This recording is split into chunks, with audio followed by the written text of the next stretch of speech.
ಮಹಾಕುಂಭಮೇಳ 2025 ಇದು 144 ವರ್ಷಕ್ಕೊಮ್ಮೆ ಬರೋ ಪೂರ್ಣ ಕುಂಭಮೇಳ. ಉತ್ತರ ಭಾರತದ ಪ್ರಯಾಗ್ರಾಜ್ನಲ್ಲಿ ಜನವರಿ 13ರಿಂದ ಫೆಬ್ರವರಿ 26ರವರೆಗೆ ಅಂದರೆ 45 ದಿನ ನಡೀತು.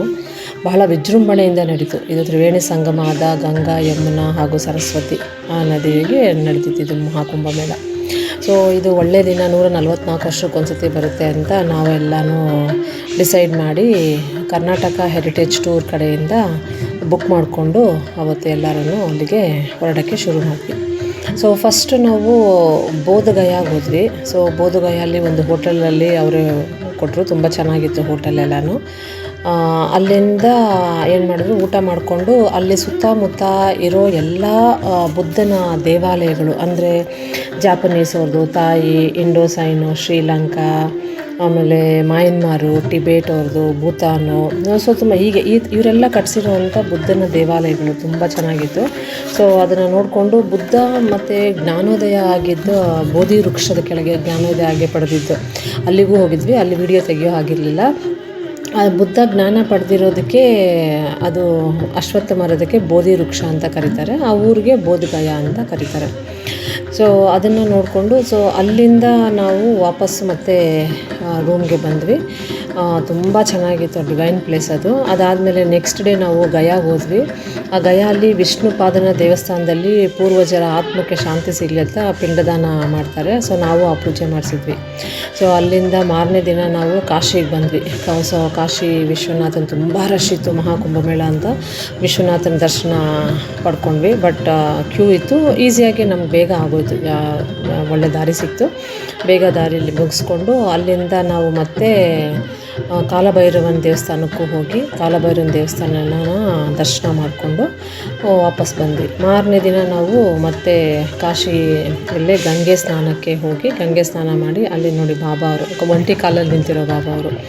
ಸೊ ಅಲ್ಲಿಂದ ಬೋಟಲ್ಲಿ ನಮಗೆ ಎಲ್ಲ 180 ಘಾಟ್ ಇದೆ ಅಂತ ಹೇಳಿದ್ರು. ಅಷ್ಟು ಘಾಟನ್ನು ಅವರು ಬೋಟಲ್ಲಿ ತೋರಿಸ್ಕೊಂಡು ಬರ್ತಾರೆ ದೂರದಿಂದನೇ. ಇದು ಅಂತ ಎಕ್ಸ್ಪ್ಲೇನ್ ಮಾಡಿಕೊಂಡು ಅದೊಂದು 3/4 ಗಂಟೆ ತೋರಿಸ್ತಾರೆ ಅದನ್ನು. ಸೊ ಅದೆಲ್ಲ ನೋಡಿಕೊಂಡು ಮತ್ತು ವಾಪಸ್ಸು ನಾವು ಮತ್ತೆ ರೂಮ್ಗೆ ಬಂದು, ಇನ್ನೂ ಟೈಮ್ ಇತ್ತು ನಮ್ಮ ಹತ್ರ. ಸೊ ಅದಕ್ಕೆ ನಾವೇನು ಮಾಡಿದ್ವಿ, ಸಾರನಾಥ್ಗೆ ಹೋಗಿ ಬರೋಣ ಅಂತ. ಅಲ್ಲಿಂದ ಜಸ್ಟ್ ಒಂದು 10 ಕಿಲೋಮೀಟರ್ ಇದೆ. ಸೊ ಅಲ್ಲಿಗೆ ಹೋದ್ವಿ. ಅದೇನೆಂದರೆ ಗೌತಮ ಬುದ್ಧ ಜ್ಞಾನೋದಯ ಆದಮೇಲೆ ತನ್ನ 5 ಶಿಷ್ಯರ ಜೊತೆಗೆ ಅಲ್ಲಿಗೆ ಹೋಗಿ ಅವ್ರಿಗೆ ದೀಕ್ಷೆ ಕೊಡೋದು. ಆ ಜಾಗಕ್ಕೆ ಸಾರನಾಥ ಅಂತ ಕರೀತಾರೆ. ಅಲ್ಲಿ ಅಶೋಕ ಪಿಲ್ಲರು ಇತ್ತು, ತುಂಬ ಚೆನ್ನಾಗಿತ್ತು ಆ ಸಾರನಾಥಂದು ದೇವಸ್ಥಾನ, ಅಂದರೆ ಆ ಜಾಗ ಡಿವೈನ್ ಪ್ಲೇಸು. ಮತ್ತು ಅಲ್ಲಿಂದ ಸಂಜೆ ಬಂದಮೇಲೆ ನಾವು BHU ಅಂದರೆ ಬನಾರಸ್ ಹಿಂದೂ ಯೂನಿವರ್ಸಿಟಿ ಅಂತ. ಸೊ ಇದನ್ನು ಮದನ್ ಮೋಹನ್ ಮಾಳವೀಯ ಅವರು 1916 ಫೆಬ್ರವರಿ 4ನೇ ತಾರೀಕು ಇದನ್ನು ಸ್ಟಾರ್ಟ್ ಮಾಡ್ತಾರೆ. ಸೊ ಇವರೇ ಮದನ್ ಮೋಹನ್ ಮಾಳವೀಯ ಅವರು, ಪಂಡಿತ್ಜಿ ಅವರು. ಸೊ ಅಲ್ಲಿಂದ ನಾವು ದೇವರ ದರ್ಶನ ಪಡ್ಕೊಂಡು ಅಲ್ಲಿ ಸುತ್ತಮುತ್ತಲ ಏನೇನು ದೇವಸ್ಥಾನ ಇದೆಯಲ್ಲ ಅದನ್ನೆಲ್ಲ ನೋಡಿಕೊಂಡು ಮತ್ತೆ ವಾಪಸ್ ಬಂದು ಮಾರನೇ ದಿನ ಎಗೇನ್ ನಾವು ಇದಕ್ಕೆ ಪ್ರಯಾಗ್ರಾಜ್ಗೆ ಹೊರಟ್ವಿ. ಪ್ರಯಾಗ್ರಾಜು ಮಹಾಕುಂಭಮೇಳ ತ್ರಿವೇಣಿ ಸಂಗಮದಲ್ಲಿ. ಸೊ ಗಂಗೆ, ಯಮುನೆ, ಸರಸ್ವತಿ ಅಲ್ಲೇ ನಡೆದಿತ್ತು ಮಹಾಕುಂಭಮೇಳ.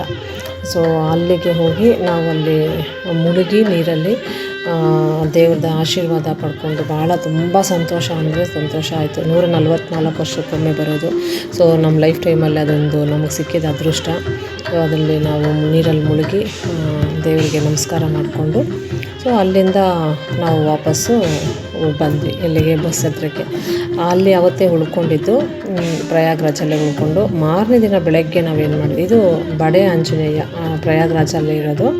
ಮಾರನೇ ದಿನ ನಾವು ಅಯೋಧ್ಯೆಗೆ ಬಂದ್ವಿ. ಅಯೋಧ್ಯೆಯಲ್ಲಿರೋ ಕಾಣಿಸ್ತಾ ಇರೋದು ಸರಯೂ ನದಿ. ಅದು ತುಂಬ ರಶ್ ಇತ್ತು. ರಾಮನ ದೇವಸ್ಥಾನ, ಹೊಸದಾಗಿ ಕಟ್ಟಿರೋ ರಾಮನ ದೇವಸ್ಥಾನ, ರಾಮನ ಜನ್ಮಭೂಮಿಯ ಅಯೋಧ್ಯ. ಸೊ ರಾಮಲಲ್ಲಾ ದೇವಸ್ಥಾನ ತುಂಬ ಅದ್ಭುತವಾಗಿದೆ. ಇನ್ನು ಕಟ್ತಾಯಿದ್ರು ನಾವು ಹೋಗುವಾಗ. ಬಟ್ ಇನ್ನು ಮುಂದಕ್ಕೆ ತುಂಬ ಚೆನ್ನಾಗಾಗುತ್ತೆ. ಅದು ದೇಶದಲ್ಲೇ ತುಂಬ ನಂಬರ್ 1 ಆಗುತ್ತೆ ಅಂತ ದೇವಸ್ಥಾನ. ತುಂಬ ಅದ್ಭುತವಾಗಿತ್ತು. ದೇವ್ರ ದರ್ಶನ ಪಡ್ಕೊಂಡು ನಾವು ಎಲ್ಲರೂ ಒಟ್ಟಿಗೆ ಗ್ರೂಪ್ ಫೋಟೋಸ್ ಎಲ್ಲ ತೊಗೊಂಡ್ವಿ ಅಲ್ಲಿಂದ. ಸೊ ಹಾಗೆ ಎಲ್ಲ ಬರ್ತಾ ಒಂದು ಕಡೆ ನಿಲ್ಲಿಸಿ ಎಲ್ಲ ಊಟಕ್ಕೆ ಕೂತ್ಕೊಂಡು ಊಟ ಮಾಡಿ ಅಲ್ಲಿಂದ ನಮ್ಮದು ಕುಂಭಮೇಳದ್ದು ಯಾತ್ರೆ ಮುಗೀತು. ಸೊ ಎಲ್ಲರಿಗೂ ನಾವು ಬಾಯ್ ಹೇಳ್ತಾ ಏರ್ಪೋರ್ಟಿಗೆ ಬಂದ್ವಿ. ಎಲ್ಲರನ್ನೂ ಒಬ್ರಿಗೊಬ್ರು ವಿಶ್ ಮಾಡ್ಕೊಳ್ತಾ ನಾವು ಅಲ್ಲಿಂದ ವಾಪಸ್ಸು ಬೆಂಗಳೂರಿಗೆ ಬಂದ್ವಿ.